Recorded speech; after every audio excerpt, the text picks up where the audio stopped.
One, the ability to mobilize teams. Leaders throughout this environment have the capacity to mobilize teams, to move agendas, to know how to get people in their corner, to know how to get the buy-in, to know how to motivate, to know how to explain where they're going. So the first thing you want at all levels of the organizations are individuals who are able to articulate where it's going, but more importantly, are able to get the buy-in from the necessary people. You want to put in a new HR system? Who do you need to get in from the ag college? Who do you need from liberal arts? Who do you need from engineering? How do you work together? How do you create that cohesive team? How do you negotiate? What are the micro skills that negotiate? You've gotten that team in place and you're going down the road. How do you enhance that team? How do you engage people? How do you make sure that the ball isn't dropped? How do you make adjustments? How do you give feedback? How do you move the ball down the road? You've sold your ideas, but one of the problems in this environment is it's so easy to shift away to something else, to lose focus. How do you make sure your team doesn't lose focus? And then, what about the individuals? How do you coach and enhance the people on your team, the people you're working for? How do you make sure you're in it for them and that collectively you operate together? How do you actually coach people in the organization?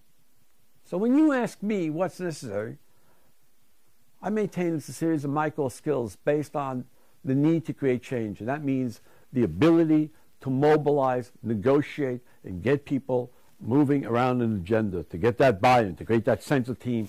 And then the managerial competence to move that team down the road, to be able to give the feedback, to be able to coach. It's not rocket science. All leadership is about creating change and creating action. The problem is that that's never going to happen if you leave it only as visions. You need to translate this into practical, tactical skills. Where do I think the focus is necessary? Not on where we want to go, but how tactically are we going to get there and give people those skills to get there. We've all been to workshops. And we all generally have a good time in workshops. It's a great experience. We enjoy the games, we enjoy the exercises, and we leave and we hug at the end, and 24 hours later we get sentimental, what a good time we had. 48 hours later we can't quite remember everybody's name, and 72 hours it begins to fade.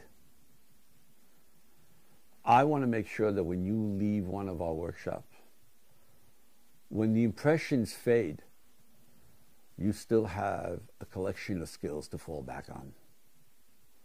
I want to make sure that when you leave one of our workshops, you operate somewhat differently in the workplace. And then when you think about how should I make an argument, or how should I negotiate, or how should I coach, you don't simply think about the experience you had, but you think of the 6 points we made under each of these issues, and you take away specific skills. Specific skills are critical. And that's what our training is really, really about.